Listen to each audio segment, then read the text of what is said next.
কিছু কথা শোনো। কথা শোনার পর তোমাদের কষ্ট হবে, কিন্তু এটাই সত্যি কথা। তুমি তোমার বাবার একা ছেলে। তোমার বাবার কাছে অনেক বড় বড় ব্যবসা আছে, অনেক টাকা আছে। আর তোমার বাবার স্বপ্ন যে আমার ছেলে আমার টাকাটাকে অনেক বড় করবে, আমার ব্যবসাটাকে অনেক বড় করবে, আর আমার নামটাকে রোশন করবে, আমার নামটা বড় করবে। কিন্তু তোমার স্বপ্ন কি? যে আমি আল্লাহর জন্য কিছু ভালো কাজ করব, আল্লাহর নবীর জন্য কিছু ভালো কাজ করব।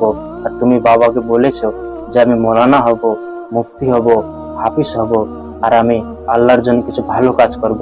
কিন্তু তোমার বাবা যখন তোমাকে প্রশ্ন করে, আচ্ছা বাবু তুমি বলো তো, এই কাজ করতে গিয়ে তুমি কতটা টাকা অর্জন করবে, আমার নাম কি রোশন হবে, আমার ব্যবসা কি বড় হবে, তখন তুমি কি উত্তর দিয়েছিলে তোমার বাবাকে? যে না বাবা, আল্লাহর কাজ করতে গিয়ে কি টাকা পয়সা নাই নাকি? এটা কখনো সম্ভব নয়, এটা তো আল্লাহর জন্য করতে হয়।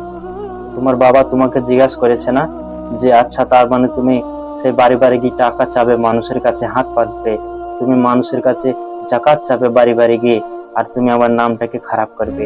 এত টাকা থাকতে তুমি বাড়ি বাড়ি গিয়ে টাকা চাবে আর আমার মান সম্মানকে শেষ করবে? তোমার বাবা তোমাকে বাধা দেবে যে তুমি আল্লাহর কাজ করো না, আল্লাহর জন্য কিছু ভালো কাজ করো না। যদি তুমি এসব কাজ করো তাহলে আমি তোমাকে বাড়ি থেকে বের করে দেবো।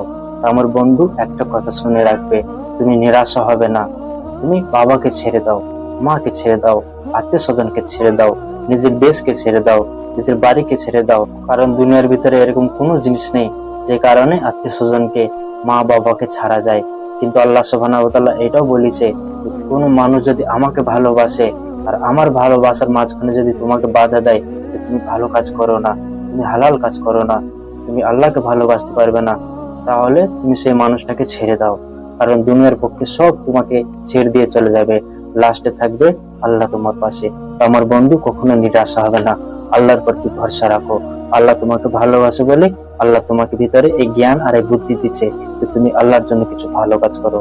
তুমি নিরাশা হবে না, আল্লাহর প্রতি ভরসা রাখো।